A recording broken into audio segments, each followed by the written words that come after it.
It was an important day in the yard. Everyone was taking notes and taking photographs. A special visitor arrived. It is now at the center of attention. "Who is that?" whispered Thomas whispered Percy to Tom. "That," said Duck, "is a celebrity." "A what?" asked Percy. "A celebrity is a really famous engine.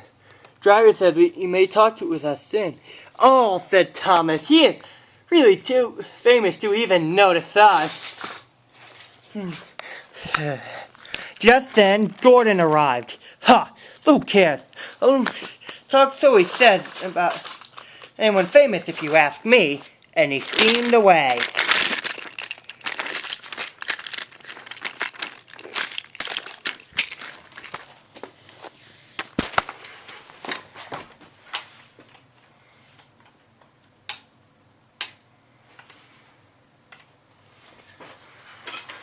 Later that night, the engines figured out that the visitor was not even conceited at all.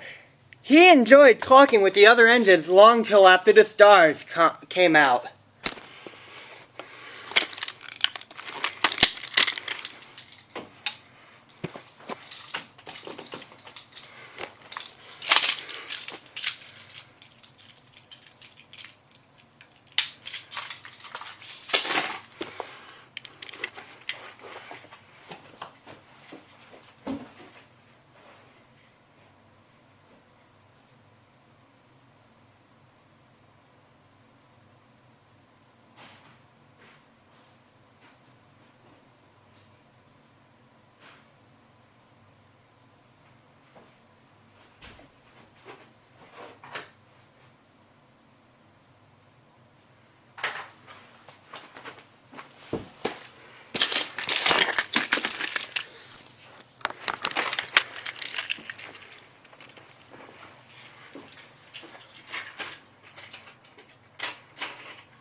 He left early next morning.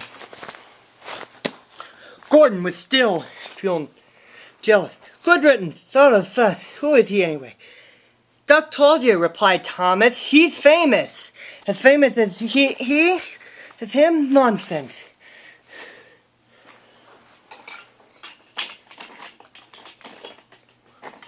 "He's even famouser than you," said Duck. "He went 100 miles per hour before you were even thought of." "Huh," said Gordon. "But I just didn't like his looks. He's got no dome. Never trust domeless engines. They are not respectable. But I never boast.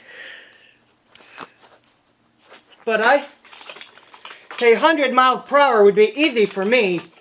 Goodbye."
The The next day, Duck took some freight cars to Edwards Station. "Hello," he said.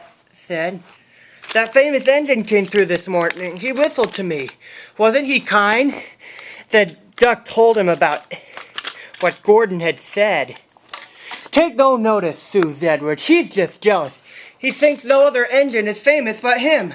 Look, he's coming now."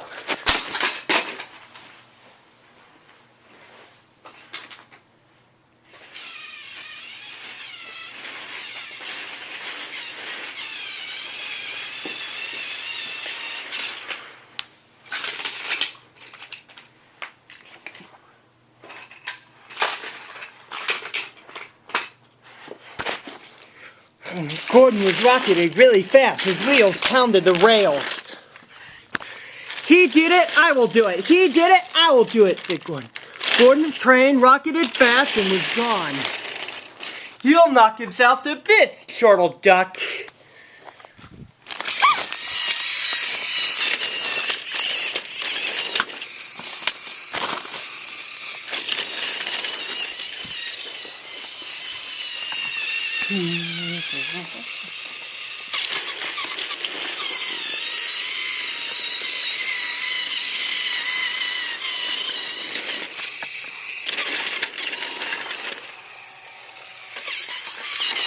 Gordon's driver eased him off. "Steady, Gordon, we're not running away." "We are then," said Gordon, but he said it to himself. Then Gordon began to feel a little strange. "The top of my boiler seems funny. It seems like its suffix is loose. I better go slower." But it was too late.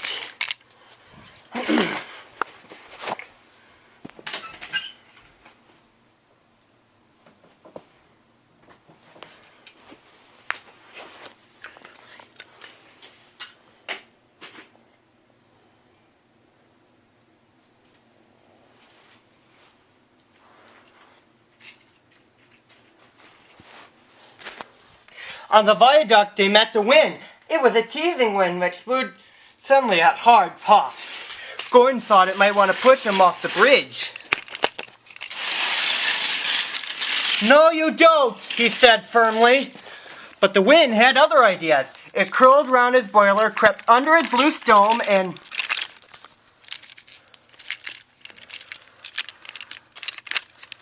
it lifted it off and away into the valley below.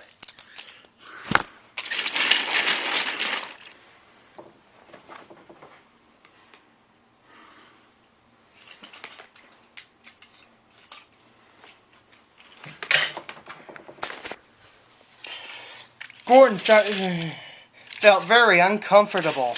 The cold wind was whistling through the hole where his dome should be, and he felt silly without it.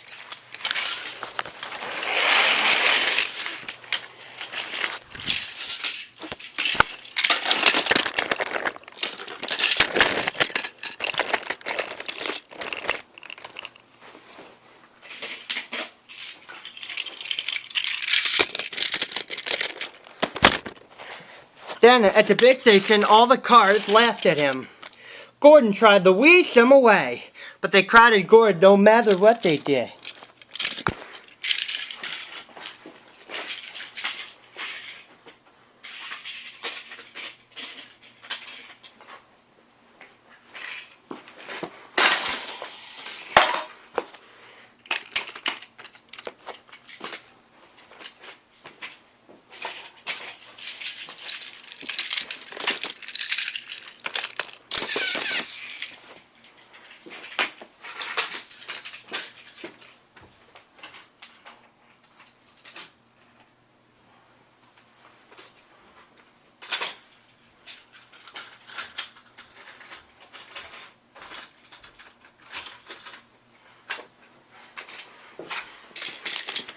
On the way back to the shed, he wanted his driver to stop back and fetch his dome.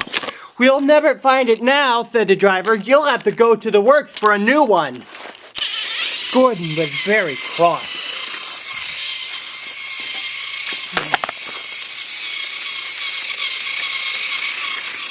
"I hope the shed is empty tonight," he thought to himself.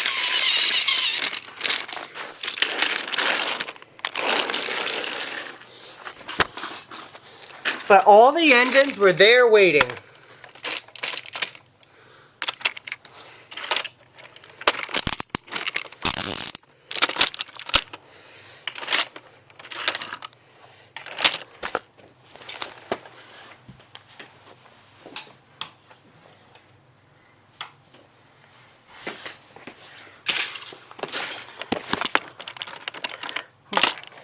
Never trust domeless engines, said a voice from somewhere behind. They aren't respectable.